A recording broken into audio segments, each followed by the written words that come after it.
Miss Amal. Miss Amal had a son that attended her school for many, many years, and she was a very, very active and supportive member on our parent council. At that time, because of her engagement with her son and her willingness to be open and learn about learning challenges and learning difficulties, she saw that there was a big, big hole in Kuwait, and the hole was around parent understandings, outreach to parents, and connection. Thank you, Ms. Kuno. Good afternoon, ladies and gentlemen. I'm very honored to be here again. I was telling Ms. Mariam, it's a nostalgic feeling of before 2 years ago, as Ms. Lua said, I was a parent and a member of the PTA. Now I'm the head of Kuwait Association for Learning Differences, and our collaboration is really important for our students and for the developmental of education for LD and ADHD students here in Kuwait. I'm honored today to represent to you Ms. Roofman, PhD Developmental and Educational Psychologist. Dr. Arlene received her PhD on Developmental and Educational Psychology from Boston College, her MAD on Learning Disability from Lesley University, and her BA on Psychology from Connecticut College. Dr. Arlene has received the LDA Award on 2011, the highest honor given by the Learning Disabilities Association of America, in recognition and appreciation of outstanding leadership, support, and dedication in the field of learning disabilities. Award at the International LDA Conference, Jacksonville, Florida, February 2011, and got the Graduate School Award Alumna of the Year from Lesley College 1991. She is a founding director of the Threshold Developmental and Administration of a full-time program at Lesley University, formerly Lesley College, for young adults with severe learning disabilities, and a professor of special education at Lesley University from 1980 until the time. Please. Thank you very much. I'm really happy to be here, and I know it's a very international crowd.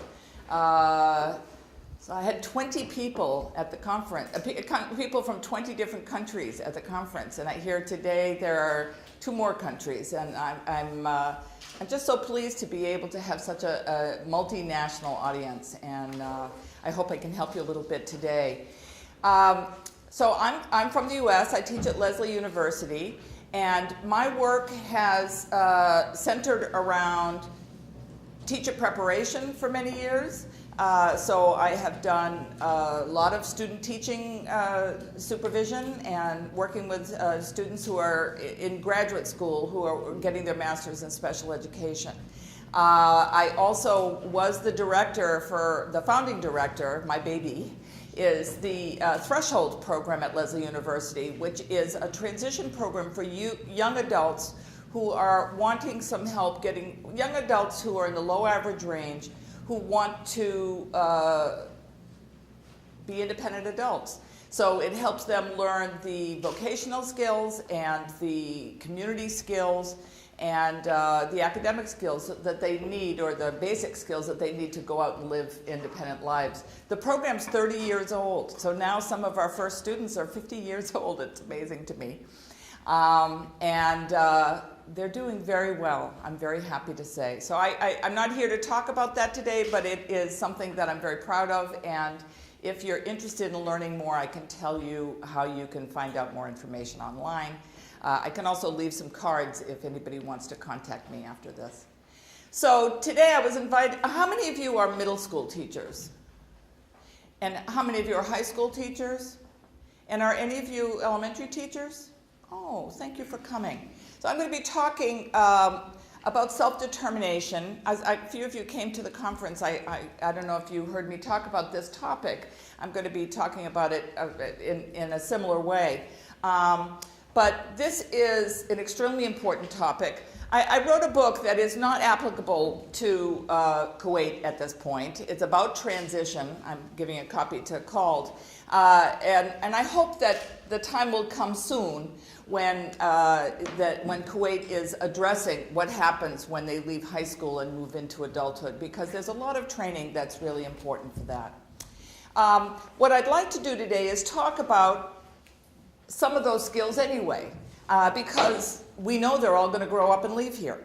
And they need to have some of the skills while they're in school, and certainly some of them will prepare them for adult life. Now, I was going to start by showing you the most adorable YouTube ever, which is, it's called A Dog Teaching a Puppy to Climb the Stairs, to go down the stairs. Has anybody seen it? Yes, it's gone viral, so I know. And I just think that the reason I was going to show you is because, to me, it's the best example of focused, explicit, repeated instruction with scaffolding. It's just a wonderful, it's a cute video, but it's also a wonderful example of good special education, or good mothering, actually. But either one, the puppy is successful in the end, but goes through everything that your students experience, that hesitance, oh no, I can't do it, and with good teaching, I know that they make those accomplishments. So write down my email if you have any questions for me. I'm very happy to answer them as we go along. So what is self-determination? Do you talk about self-determination here? Not much.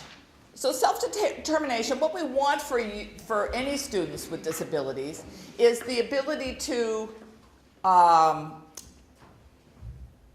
make choices, to feel that they have self-efficacy, that if they work hard, they'll be able to accomplish things, to have a voice over their own lives. And so what we talk about is having the children be able to do some problem solving and to goal setting. And I'm sure that even those of you who are in the younger grades can start working on self-determination and hopefully have that build throughout their school years. We want them to feel, too often in the history in disabilities, what we've had is children who were told what to do at all times and what they would become, and that was it. Other people decided on what their lives, where they would live, what they would do for work. We want that to change. We want them to feel that and not just feel that they have it, but actually have the ability to have a say over what happens in their future. What we know is that self-determination is crucial for successful adjustment in adulthood. So we have until what time? We have 45 minutes. We have 45 minutes. So I'm going to go through this, but I want to also open the floor to your questions, and we can have a conversation about it. So there are a number of steps to self-determination, and as you listen to me, jot down what you think you're doing to I'm going to ask you some questions about that. What do you think you do in your own classrooms? You didn't know that self-determination was your goal, but that I know you're already doing some things. So these are some of the steps to self-determination. And first, there needs to be an understanding of the disability itself. Now, some of your students have learning disabilities. I know you call them learning challenges. Some of them have ADHD, some may have other issues as well. And having an understanding is the goal. I know Kuwaiti society is a little reluctant to grab the term disability, and that's something that is not always embraced outside of this school. But I'm happy to hear that you're talking about challenges within the school, and doing that and taking the shame away is a very big, important step, because there are far too many people who have disabilities who don't manage to step beyond that place of shame. So developing self-awareness. So first of all, knowing about the disability, and next of all, knowing about themselves. Who am I? What am I like with other people? We're going to talk about each of these steps. Developing self-efficacy, that sense that if I try, I can accomplish. Maybe not everything, but I'm capable. That's what self-efficacy is. And I can accept that maybe I'm not all strengths. Maybe there are some problems, but that's only a piece of who I am. That's something that I'll probably say over and over. And then developing this choice-making ability, and finally they can get to the point where if I know myself and I know my disability and I accept myself, then I can actually ask people for what I need. And we know that learning disabilities are lifelong, and there will be times when people will need to ask for some sort of accommodations or modifications. Students come to this school, I think they must assume that there's something different and that that's simply accepted. In the States, we have some school systems have started programs because we have inclusion. Raise your hand if you're not sure what inclusion is. Okay, I thought you would know. So because we have inclusion, we have students mixed in with the mainstream. What we're trying to have more of is understanding our differences, curriculum for all students. Because, let's face it, all students have strengths and they have weaknesses. I don't have a learning disability. I don't have any disability that would have required special education, but I'm horrible in math. And that's a real weakness of mine. But as an adult, I can work around that. Me too. Yeah, I won't ask how many of you. But as an adult, I'm able to work around that. While I'm in school, it was just pretty unhappy time for me when I had to do mathematical stuff. So, but one of the things is that we want people to understand that everybody nobody is all up here. And I think many students who have disabilities think, I'm down here and everybody else is up there. It's not peaks and valleys. So students often don't understand the label, and I think it's really important that we demystify the label, so that we just say, okay, here's what it is. We know that it's a slight difference in the brain, and that there are a lot of people who've had it who've managed very well. You can name some of the famous people. Who do you know who's Jim Carrey? Right, Jim Carrey is an interesting example because he acted out. You could imagine Jim Carrey in your classroom. He was so impossible that the teacher was very smart, and that teacher recognized that there was something special about him, but that he had to somehow perform. And so Jim Carrey's teacher said, if you'll sit still for 40 minutes of every class, you can have the last 10 minutes to entertain the rest of the group or to speak. And so that was a method to let him shine, but it allowed him to calm down. Yeah, Jim Carrey. Who else? Albert Einstein. Albert Einstein. So we have some famous scientists. Who else? Anybody know? Churchill? Bill Gates. Bill Gates. Bill Gates, we think maybe is Asperger's. So yes. Actually, Steven Spielberg has recently just said that he has dyslexia. Tom Cruise memorizes. Many people have learning disabilities of one sort or another. Michael Phelps, the swimmer, has ADHD. Had a very hard time. I heard his mother talk at a conference on learning disabilities. He had a very hard time in school. Obviously, each of those people has learned how to work around it. And so as they learn about the learning disability or their ADHD or Asperger or whatever the labels might be, you can help them know that there are famous people they've heard of who've done the head of Kinko's. I mean, businessmen, all sorts of people have managed fine. But also that they should know that there are less celebrated people who've done very well. And it might be their next door neighbor, or it might be even a teacher. Is there a teacher in the school who has a learning disability? Maybe about Whoopi Goldberg or about some of these other people who have struggled but have managed. Do you use the KWFL method? Okay, so ask them what they know. Ask them what they want to know about their label. Whatever. I hate to say the label, but these words are used. And then do some work with them, and then figure out what they've learned. So making a KWL chart with them can be very helpful. So we can foster self-awareness by encouraging drawings, even poems about themselves, you know, who am I? Basically answering that question, who am I? Timelines, collages, any of these things to foster self-knowledge. Who does something to work on self-knowledge? What do you do in your... I do a lot of like drama skills with them. I see where they are at and give them like being in the hot spot. And I know a lot about self-awareness that they can draw or write.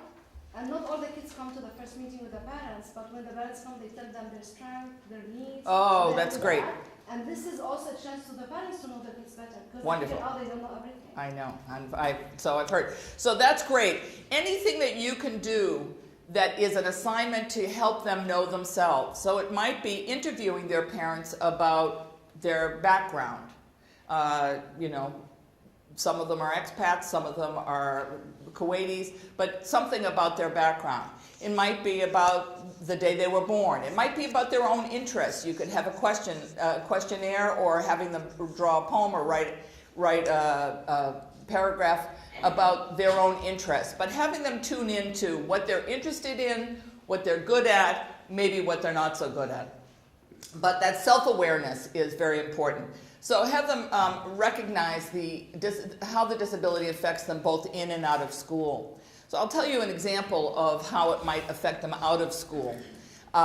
Somebody told me once that he had a very hard time going to the movies because when he sat in the movies, he had to sit in the front row because that they don't know how to make change, or they have confusion about managing their money.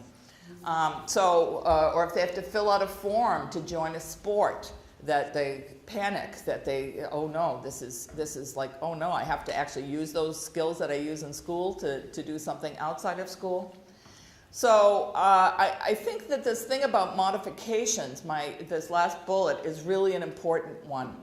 How many of you would say that you adapt and modify for individual students? I'm guessing. Don't all of your hands go up here? I mean, this is a special ed school, and that's what it's all about. So one of the things that we've discovered is that there are some students who don't know that that's being done for them. And the problem, what is the problem with that? Raise your hand if you have, yes. If students are not aware of the modifications that are happening, one of the main things is that they can think that they're achieving at a higher level than what they're actually achieving at.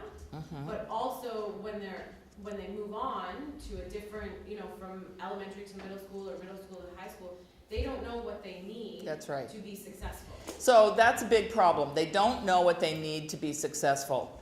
And there's no shame. I'm wearing glasses so I can see the back of the room. Actually, so I can see the front of the room. But that's just a piece of what it's equipment I need. And so if you have students who are being accommodated, do tell them that it's fine, you're going to do it this. Maybe you won't tell them every single thing. But if it's something that they would need to ask for later on, then make sure that they know about it. It's a chart where students can fill out, but it's a box chart, so it's easy enough for you to make up. What am I good at? And then there are columns: in school, at home, in the community. And then what are my problems? In school, at home, in the community. And then what helps me? In school, at home, in the community. And if they can start, now young kids probably can't do all that, but they can start identifying what's hard for me, and they can also start identifying what am I good at? And even maybe identifying, okay, it helps me when so you could make up any sort of thing like that, but that business of building self-awareness can start very young and get more sophisticated as they get older. And as you said, to be able to sit down with a list of strengths, challenges, and ways I manage those challenges is huge, and I'm very happy to hear that some of that is doing. Okay, so step 3 is developing self-efficacy and self-acceptance, as I mentioned. So they need to understand that they're not that many people with learning disabilities in particular attribute their successes to luck and their failures to their ability. I'm going to say that one more time. So they just don't take credit for things. They assume that if they succeed, it was pure luck. But if they fail, that just shows that's what I'm capable of doing. So we need to change that. We need to help them understand that many people fail. We all fail. And that failure or struggles is part of the growing process. And we want people to understand that so that they recognize that they're not alone and it's not just about LD. So in that way, as a teacher, you say, you know, oh, I used to have problems with that too. I'm guessing some of you, the others of you, have done that. You've said, oh, I made a spelling mistake. Well, okay, I'll correct it now. Or I forgot my something. And, you know, so that they see that you struggle as well. It's not a bad thing. They also need to know that effort is important to achievement. And that needs to be a message. And I see all sorts of positive messages around the school, so I'm guessing that you tell them that. And that generally hard work pays off. Now, I don't think I'd ever be a good mathematician. So no matter how hard I work, I probably won't be a great mathematician, but I'd be a better mathematician. All right, when I was in my doctoral program, I had to deal with statistics, So I got some help and I did some extra studying. I probably was kind of like a person with LD. I had to work 4 hours for every one that everybody else did. But I managed to scrape through and get through that. So my hard work did pay off, and I'm sure you can give them examples of how theirs will. And you can reinforce not just their products. Again, I feel like you're all special educators, so you know this stuff, but I'll just reinforce it. But, that each step along the way they get reinforced for doing it, that they're working hard, and as each benchmark toward a larger goal is met, that they get recognized for that. And we have to help them reframe their thinking. Who knows what reframing is about their disability? Okay, reframing is changing their mindset from there's something wrong to me to there's something different about me, but it's only a piece of who I am. So I told you I was going to repeat that. There are people, I've done a lot of interviewing of individuals with learning disabilities, young and old as late 60s.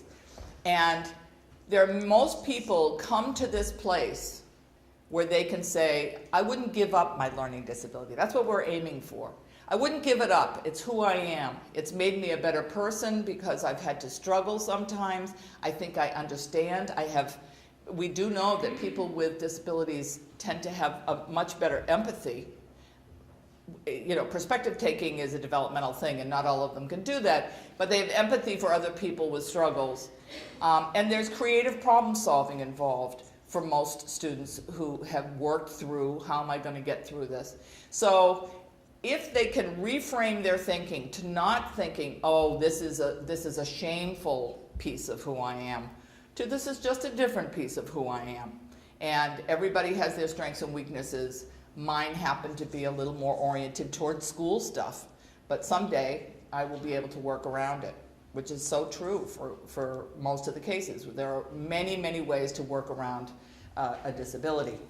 So I guess this also might be applicable for us as teachers because our brain is wired in a different way because we're coming from different cultures. Yes. Maybe at the beginning I won't accept what maybe one teacher is saying, oh, this is not okay. And this is a chance to train ourselves because of the experience that everyone is having. Well, that's a very good point. So you might have to help parents reframe. So you might have to reframe, but I know that this is still a shameful, you're working toward this being less shameful in society here, right? And I think that working toward that process, because if parents are feeling it's a shameful, something to hide or a shameful piece of their child, then they're going to be passing that message on at home, which is only reinforcing a negative self-concept that is far too prevalent among students with disabilities. Okay, so we can foster self-efficacy and self-acceptance by giving children responsibility from an early age. Now, I understand that a lot of the students that you teach have maids, and they, after each class, they need to clean their desks. What other ways are you giving them responsibility in your classroom? Do they have any class jobs? Yes, what kinds of jobs? A plan? Yeah, there's a guard, and there's a schedule person, so all kinds of Yeah, just the kind of little kid jobs you would have, you know, somebody who passes out papers, somebody who does the gardening. How about those of you who are in the higher grades? What kinds of responsibilities do you give them? Yes? Like student leaders in the classroom. Wonderful. So what does it mean to be a student leader in the classroom? Sometimes they'll lead the activities for us and then take charge in the classroom and Excellent. take everybody through it. And Wonderful. instruct. What else? Yes? Teach me how to use a starboard. Okay, so actually allowing somebody who's technologically skilled to teach those of us who are not, this is a new term to me. Several of you are digital natives, but not those of us in my generation, some of us of age. And if any of that could happen at home, it would be wonderful. So again, I leave that to you how that would be accomplished. What responsibilities do you think you could give students that could be taken home? Can anybody think of anything? Actually, sometimes when we do a word and we work for the school, Bananas I found in my own daughter's backpack when she was left. A rotten banana is a very sad thing. Teaching them that they can learn from their mistakes. I mentioned that before. Modeling positive thinking about making errors. So if you make a mistake, yeah, you're right, I did misspell that word. I could look it up in the dictionary. Or can somebody tell me how to, is there anybody here who has a spelling problem? Good. Maybe, okay.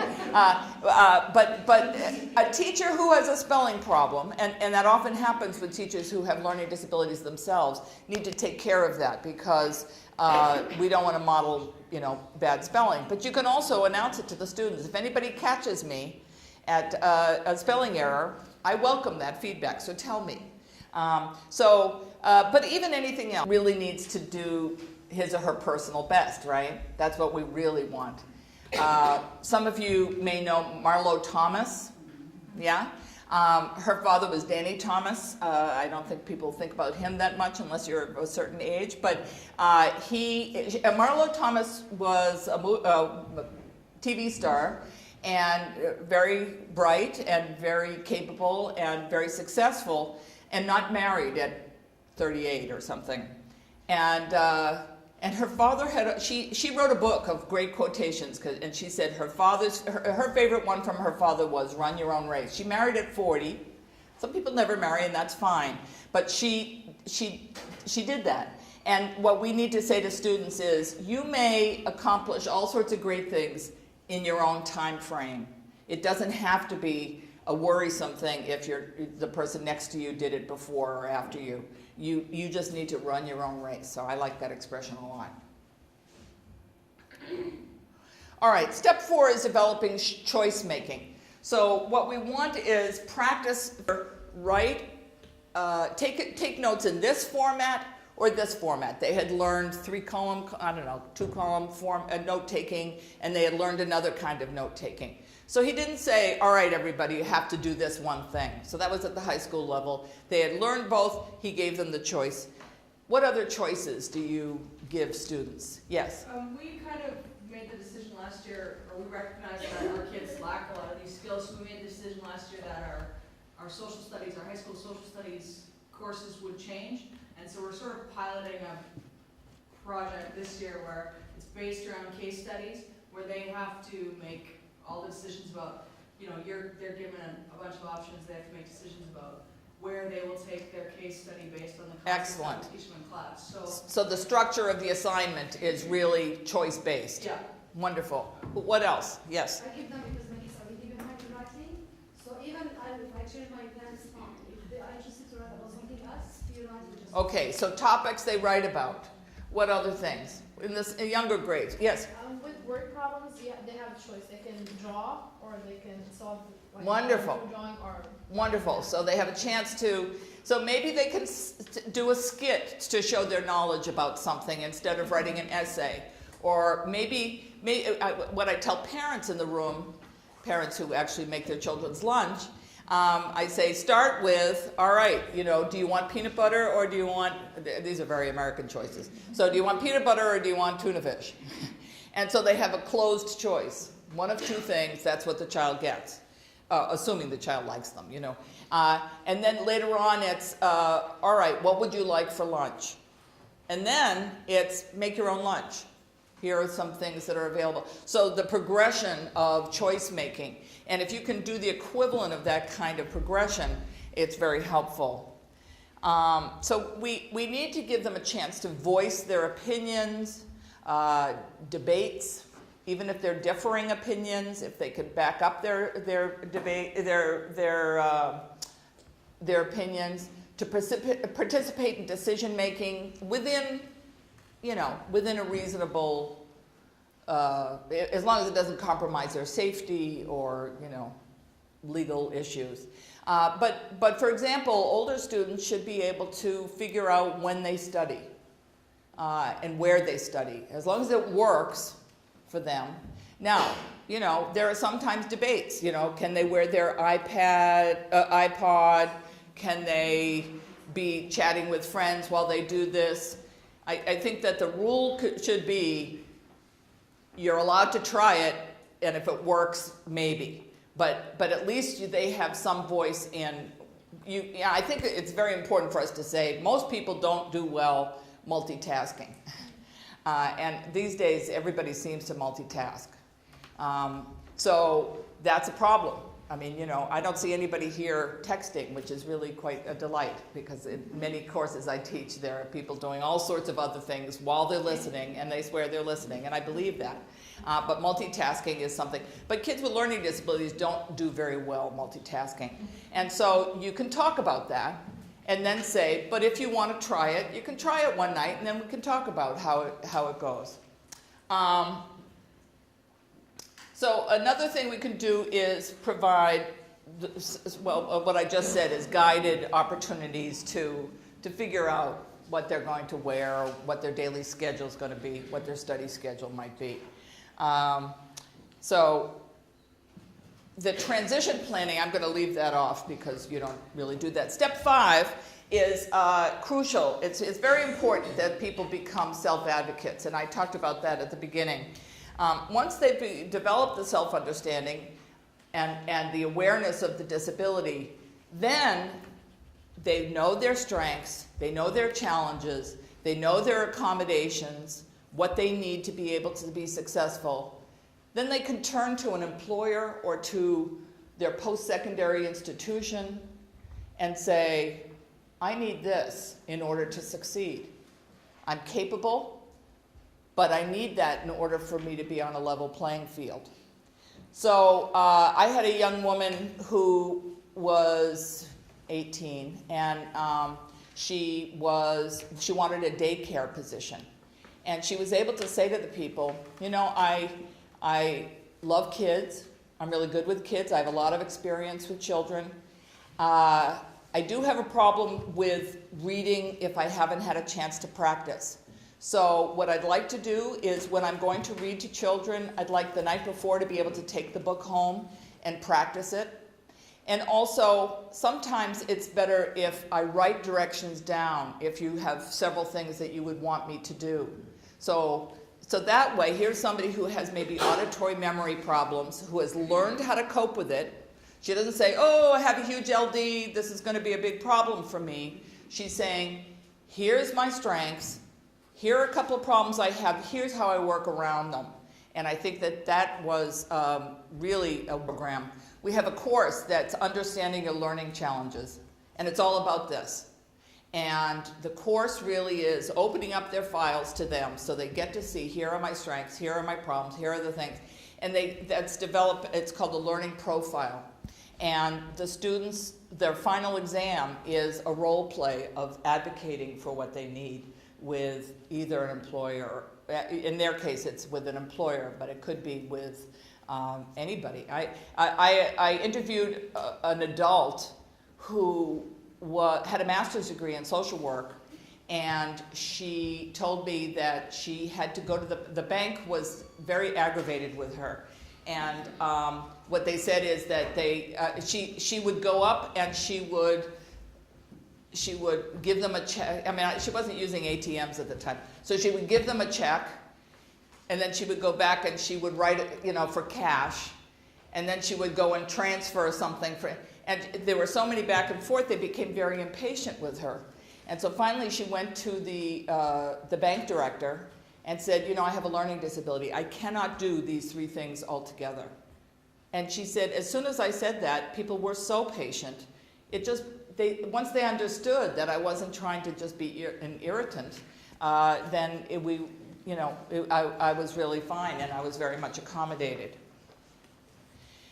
So we have to make sure that they're aware of their strengths and weaknesses, and the role play self-advocating. Now, the thing about role plays is that often when people do role playing, they just do it once. So I want to tell you about role playing and how it can be done more effectively. First of all, you talk about the skill. All right, today you're going to be doing self-advocating. What kind of body language do you want to have? What are the general words? What's the message that you want to convey? How might you stand or sit or whatever? So a lot of the body language, a lot of the words, a little mental preparation. So there's some teaching about how to self-advocate about their particular needs. The next step is rehearsal. And rehearsal is multi-phased. So rehearsal is that role playing. So practicing the behavior is important, because we know that most of them have many ways of being smart. I mean, one of the other things we could talk about is Gardner's multiple intelligences, and you say there are many ways of being smart. So if you can help them with that, like you can sing like a bird. I so admire the fact that you can do that. Or you babysit your younger children. I guess they don't babysit here, they've got nannies. But you take care of your dog. I don't know, well, they do something very well. Draw very well, but yes, so that they can start recognizing, all right, especially if they're in school all the way through grade 12, they need to understand a bit more. Yes, other questions or comments? Yes? At what age do you think it's appropriate for the students to become involved in the IEP meetings? Well, in the States, we have a law that says they need to be involved by age 16. Many states have moved that to 14. I think that you could have them involved from any time from 12 up. But they need to be taught how to be involved.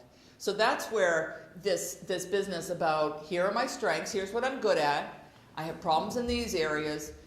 When I'm in that, and this now mostly academic, so when I have trouble writing a paper, here's what helps me. And if they can speak up and say that, it's tremendously helpful to their sense of efficacy, and they're feeling like this isn't just a paper, something that's happening to them, that they have a voice. In the States, at least, they are equal participants in IEP writing.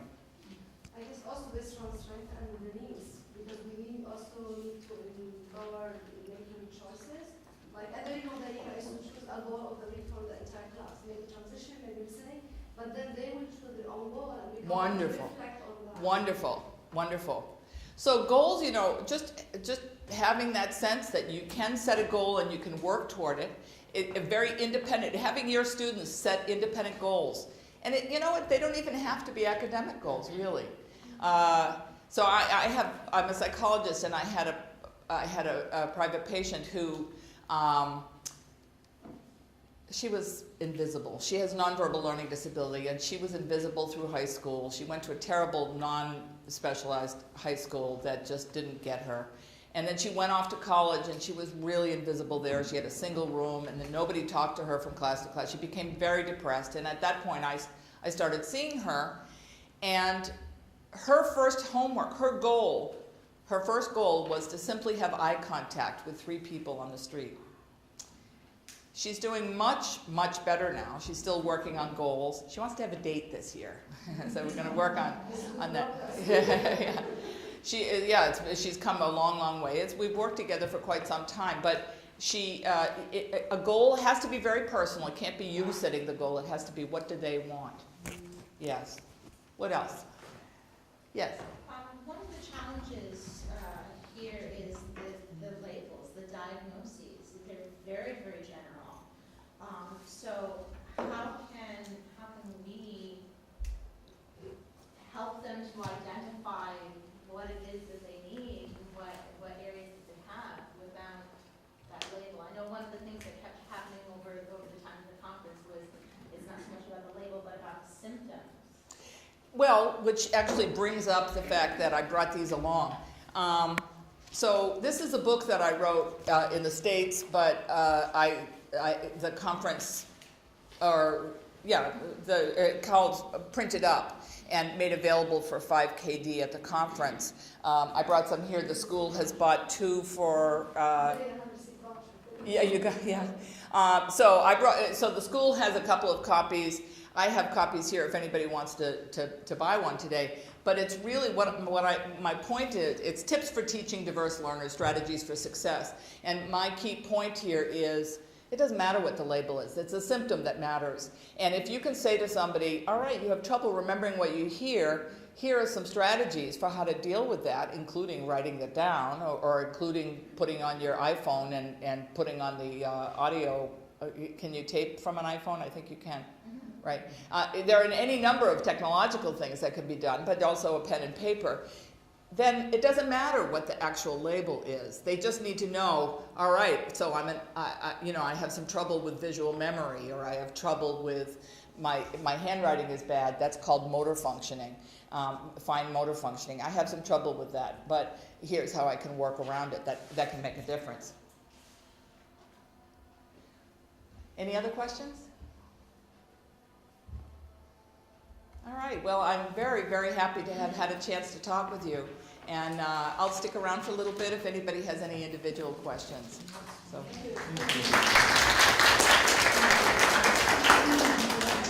We wish that you were speaking around for a long time.